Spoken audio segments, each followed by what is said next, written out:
I've been homeless for 33 years.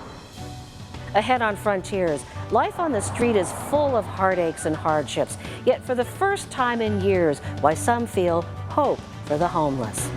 We need an Anchorage where people who are on the street and in the camps have access to shelter and housing and the wherewithal to get there. And we need an Anchorage that has solved problems. The mayor's ambitious plans and why he thinks they'll make a difference. I love it here. It's wonderful that they saved our life.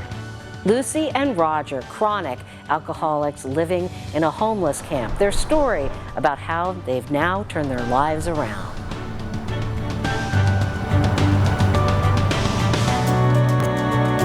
Alaska, where there are old triumphs, but also new frontiers. With challenges as great as the state itself, but a belief the best is yet to come. Bringing you the faces, the places, and the spirit of the last frontier. This is Frontiers with Rhonda McBride. Welcome to our program. 100 years ago, when Anchorage was a new frontier, there was no shame in living in a tent because everyone did. But today, those who live in the woods and on the streets pose a threat to both themselves and others. I've been homeless for 33 years. Alex Galaktianov is that man with the sign, the panhandler drivers avoid looking in the eye. It's hard. Once you're labeled homeless, you're worthless. You're just like, you're not a human being. We live in parallel worlds, but sometimes we can't ignore their existence. When squatters are believed to have let a campfire get out of control, threatening homes nearby. When a woman, police say, died at the hands of a man who shared her tent when someone finds a body in the woods. Or when it's time to haul away the trash the homeless leave behind. One woman who watched from a distance told us that when you think you're trash, it's easy to let it pile up around you. If you had 2 words to describe your approach to this problem, what would that be? Do something. If someone has a better idea on how to resolve the issue, we'd love to hear what it is, because these are issues that are crying out for solutions. The mayor has a strategy for the summer. Part of his plan to provide day labor for panhandlers. I think that is a very good idea and stuff, and I would support. The man with the sign would be able to make money by helping to clean up camps like this one. A win-win modeled after a program that's been successful in Albuquerque, where a van takes workers to a job site under the supervision of the city. The program started in September, but in the first 4 months, about 30 found other jobs, 5 are in housing, and almost 80 have tapped into mental health and treatment programs. The city of Anchorage hopes for similar results. People who are on the corners, those numbers will go down.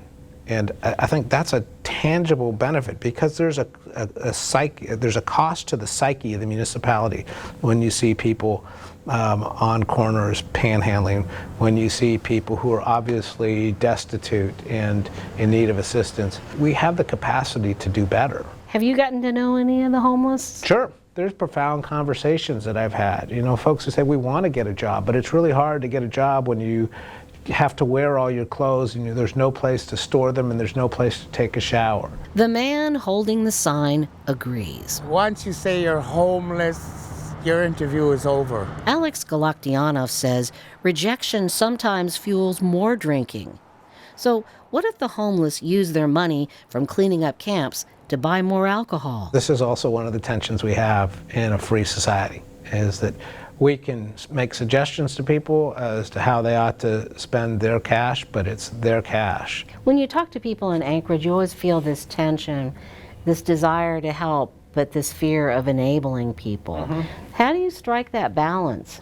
I can't persuade people to do the moral thing or the ethical thing. I can make a fiscal argument to those folks and say, look, it's just cheaper to do it this way. It's more rational to deal with the problem this way. The mayor says a chronic homeless alcoholic typically eats up $50,000 to $60,000 a year in city services. And housing projects like KARLUK MANOR, which target this group, have saved the city a lot of money. I think homelessness is a moving target. Rural Cap is one of the agencies in partnership with the city. Homelessness is becoming a much more data-driven process. Rural Cap is collecting that data, and that includes getting the names of the homeless so the city can put a face on the problem, as well as identify the most vulnerable and get them into permanent housing. The housing gives us a safe, secure place as a platform to help to engage with people over a long-term journey of recovery for them. It is not a journey that's easy and hard to watch in places like Town Square, where teens and young adults often spend the night in the park. The city's homeless experts don't believe the campers here are truly homeless, but instead experimenting with the lifestyle. But downtown businesses like the KOBUK say, homeless or not, the problem here is getting worse. These cards are all Alaskan artists. Nina Benito says tourists worry about their safety, and that hurts the bottom line. Customers used to be able to sip tea outdoors. People would wander in and be obnoxious and ask for money and sometimes, refuse to leave. So we quit serving on the patio. With a fence and a lock, the KOBUK is going to give the patio another try in hopes the mayor's homeless strategies work. Do you really believe this is solvable? Yes, absolutely. Do I think we can make it happen overnight? No, but I also know that we need to do something, because by doing something, that responds to the best traditions of who we are. And I think when we do what we know is the right thing to do, we feel better about ourselves, and we actually have a chance to solve a problem. Things like finding a way to pay for more beds at Clitheroe, specifically to treat street alcoholics, a top priority for the mayor. It's hard to get into treatment. There's like a waiting list, 6 months. Alex Galaktianov very much wants to be more than the man holding the sign, but it looks like it may be a while before he can set it aside for good. Yes, I got an eviction notice. Now I have to move in 2 days, so I'll tear down camp, go someplace else. When we come back, life in a homeless camp.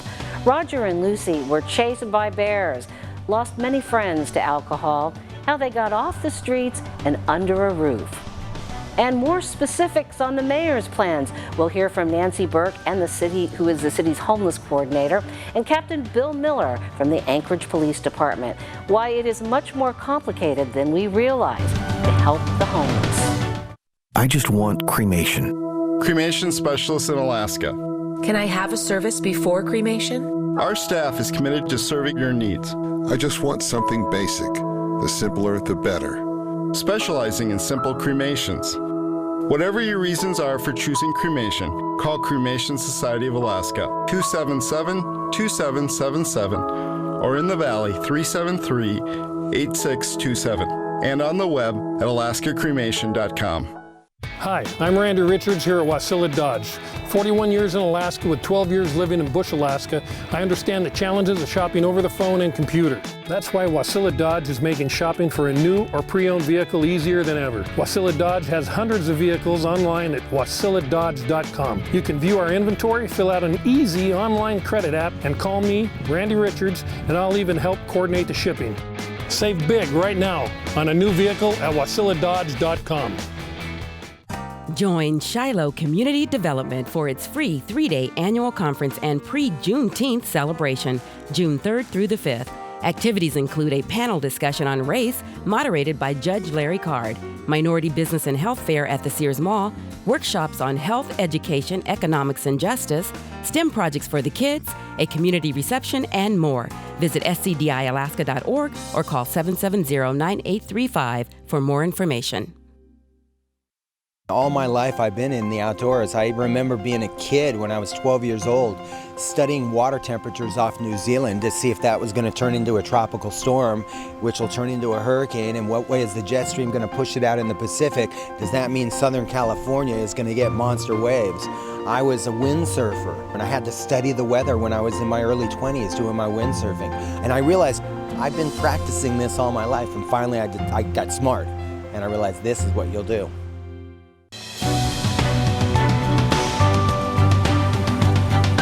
Lucy Tall and Roger Williams often bathed and washed their clothes in Ship Creek.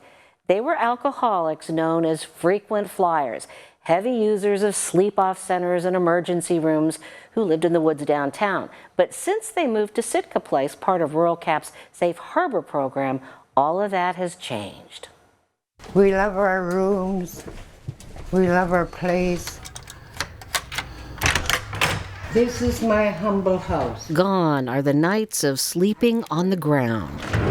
Gone are the plastic garbage bags Roger and Lucy used to store their clothes. Lucy now has a place to hang her rosary, and life here has been an answer to her prayers. I'm so happy. I'm very happy and comfortable. I'm clean. And clean. Not quite clean and sober, but making progress. We was drinking a half gallon a day all summer. Yeah. Here at Safe Harbor, they've cut back to a half a gallon a week, a move Roger and Lucy believe saved their lives. I tell you, you are such a survivor. Donna Gordon is Lucy's case manager and says it was hard to help the couple when they lived in a tent. Seeing them relaxed and comfortable, being able to exhale and actually focus on the things that they really need instead of struggling to stay alive. And where are we going to eat? Where are we going to sleep? How are we going to get this taken care of? Roger and Lucy took us back to their old neighborhood. We're going to come back and clean this up. This is all that's left of their old home in the woods, except for their memories. He came up through these holes right here. True, yeah. Ate through our tent. He'd come and eat all our food. There were also close encounters with bears. One even broke into their tent. He was a big bear, big one, really big one. A bigger danger? Fellow humans. Like the time a woman in a tent nearby was killed in an alcohol-fueled rage. I was scared every night. Scared because there was so much death, a lot of it self-inflicted. Let's see, Sonny Boy, Johnny Good, Phyllis, that camp where we camped, Phyllis died the winter before that. Phyllis froze to death. We cared very much for them. They was friends for years and years. We're devastated. But no longer do Roger and Lucy feel like outcasts, apart from the world. And like a bird about to take wing, there is a growing sense of freedom. They're moving forward, and it is a wonderful thing to see. Hand in hand they go. They never would have believed it, but for the first time in many years, the path they are on gives them hope. I love you. I love you too. Rural Cap runs the Safe Harbor program, in which tenants pay rent based on what they can afford. The nonprofit also has several housing projects designed to meet the needs of these different groups of homeless, each with their own set of problems. And when it comes to the homeless, that's an important thing to understand. All too often we use too broad of a brushstroke to talk about them. And joining us to help us understand, Nancy Burke, the city's homeless coordinator, and Captain Bill Miller with the Anchorage Police Department. You've been a longtime veteran. You've seen this over a number of years. I guess one of the things that many people are worried about is we have such high fire danger this year, and that the homeless camps could possibly, set off a huge fire.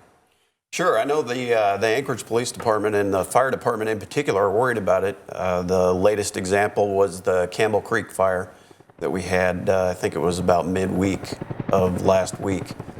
Yeah, it is not uncommon for campfires to get out of control, and if you look at some of the biggest fires in Alaska, that's just a perfect example.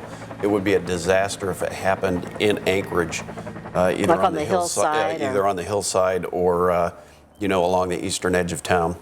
And you said that there is a way that you want the public to start reporting these things to you. Yes, we would like the public to call the Anchorage Police Department dispatch. The CAP team goes out every week homeless camps that are reported to the Anchorage Police Department, but it can't be officially reported unless it is called into dispatch. So reporting it over the internet, if you know an individual officer and reporting it to that individual officer, doesn't kind of get your individual homeless camp into the official system so that we can track it and we can make sure that it's addressed and somebody goes out and contacts the campers.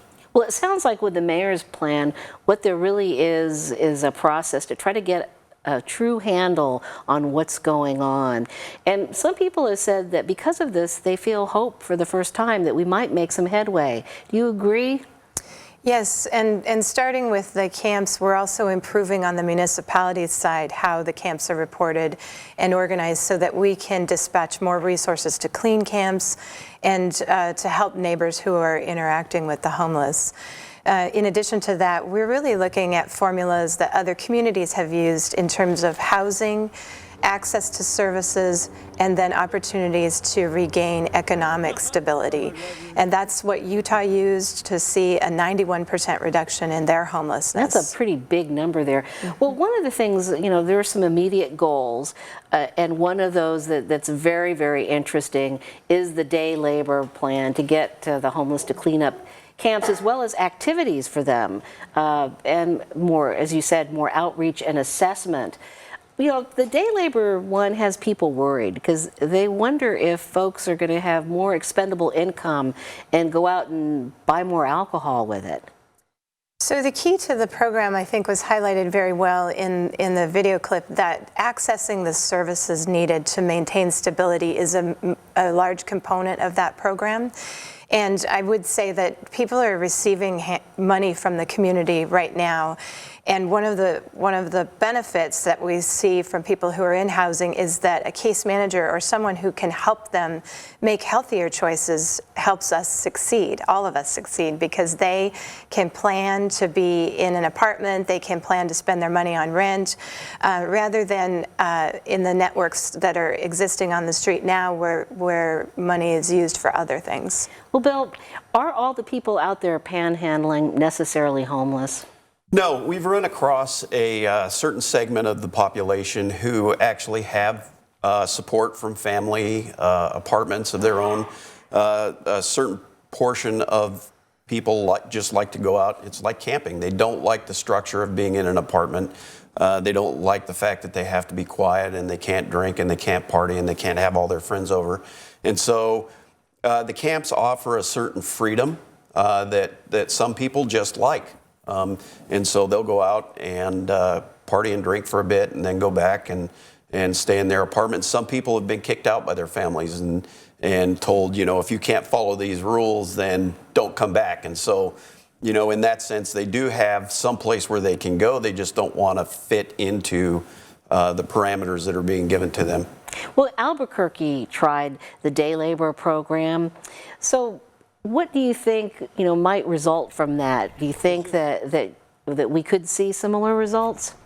Yes, I think the key thing to that program and the Housing First programs is you help people build new community that is more pro-social. It promotes working together. You see ownership at the housing programs. This is my home, and people begin to take care of it. And so helping people create new social networks that support healthier activity and choices. And so that's the focus of a program like the Albuquerque program. Do you think you might encourage the homeless that take advantage of this program to maybe do something with their money that's more productive? Oh, absolutely. And the other thing that Albuquerque did was help people move to housing so that they wouldn't be back on the street making those decisions every day. You know, where am I sleeping tonight?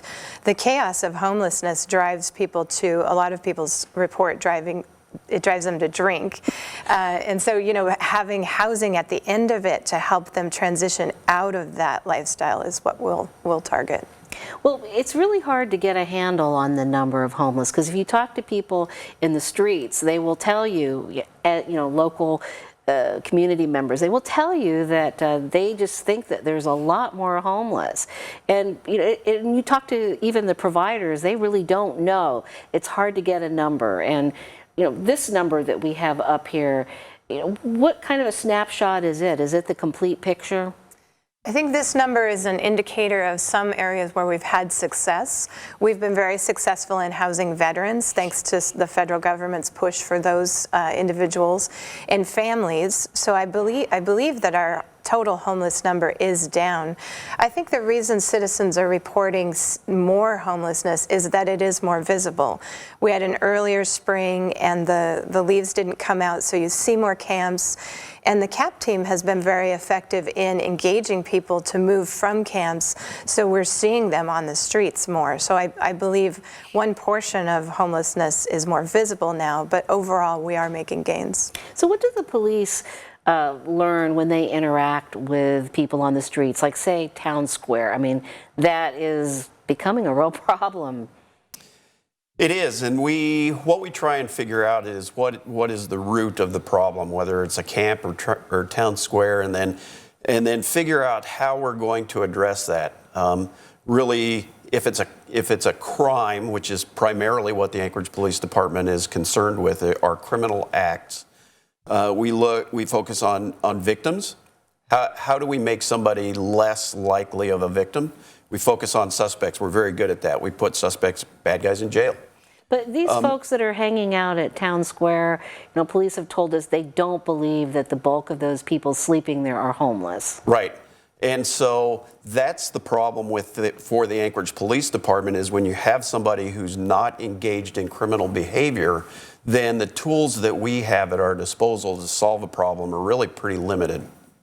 But do you think that there's hope now to maybe tackle this? It used to be, when I was a young officer, you were kind of on your own to figure out, you know, there weren't a lot of social services. We had Brother Francis and Beans where you could take somebody, but that and jail were the only two places that we really had options for. Now, you know, with a psychiatric emergency room, we've got all the social services that Nancy coordinates. We've got the veteran social services. So there really now are a lot more places where an officer can turn to try and help solve a problem rather than only sleep off in jail. Now we've got the short-term plan for this summer and a long-term plan. So, and one thing that's important about what Captain Miller just said is that we have to go together. Communities that have succeeded in reducing their homelessness have had equal parts carrot and stick. So as we go hand in hand, law enforcement and social services, we can encourage behaviors, we can encourage people to move into the programs that will help us succeed. So setting a goal, an actual goal, is that going to be helpful? Because you might not be able to, in our tight funding times, be able to get that funding. That's correct, and we're doing a better job of counting the people. We have an actual list of the homeless people that we engage, and we want to house 100 people per year over the next 3 years, and so the community can see our gains. So far this year, we believe we've housed 65 people, with about another dozen about to go into housing, and some more later this summer. So I think it's helpful for the community to see those outcomes, and then we're tying people to services and economic stability. And that's the key, is kind of getting to the root of the problem. Well, I want to thank both of you for joining us, and I want our viewers to know that we're going to have another more in-depth discussion on the web talking about how the community can get help if they need to in dealing with the homeless and vice versa. So thanks for joining us. Well, up next, the Downtown Soup Kitchen is really digging into a plan to grow food for the hungry and homeless. We have several beds of kale and several beds of parsley. How volunteers are planting seeds of sustainability.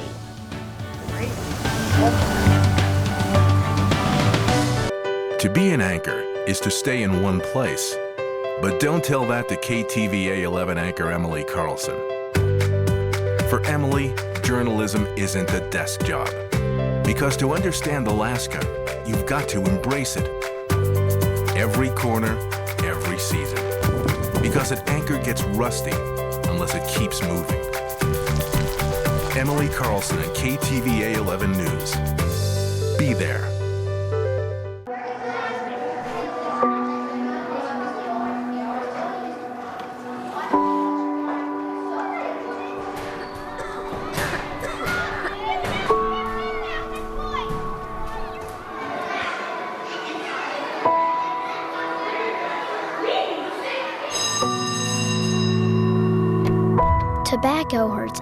everything and everyone it touches. If you do smoke, take it outside. If we're going to say no to lupus, we need to know lupus. Lupus almost took my life.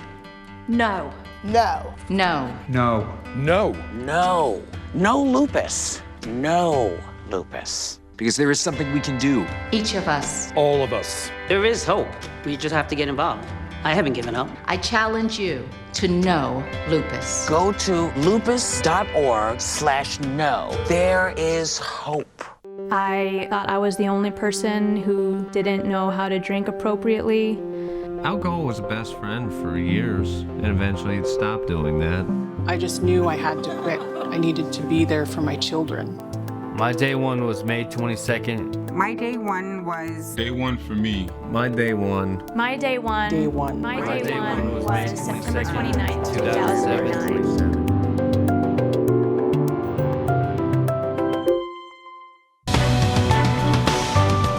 They dish up hope every day at the downtown soup kitchen. But volunteers have been extra busy this week planting the rooftop garden where they plan to grow all kinds of greens such as kale, parsley, Swiss chard, and herbs, which go into a soup to be enjoyed during the week. The kitchen serves up to 600 cups of soup daily for the hungry and the homeless. Volunteers say that they enjoy growing this food because helping others is therapeutic. I've been doing this about 2.5 years for the soup kitchen, and it's very inspirational here. Very, very inspirational. The hope to grow enough greens and herbs to last through the summer and into November. They planted starters this year but are looking for a greenhouse so that they can grow food right from the seed. And speaking of seeds, one kid had a seed that was planted many years ago. When he wondered, as he sat in the car seat driving around, about the people he saw in the streets holding signs and why drivers avoided looking at them. Ian Wall is now 21 and was inspired to write and sing a song about a man with a sign. We leave you now with Ian's piece. See you next week. How a few mistakes in next week's pay are the only divide between you and me and the man holding the sign. Well, his tent was hauled away to the street, put on display for the passers-by to see all that was left. Now he doesn't know where he'll sleep tonight, but a fifth will hold him tight. Might be enough to stay warm till the next cold night. Guess a few mistakes in next week's pay were just enough of a divide between you and me and the man holding the sign.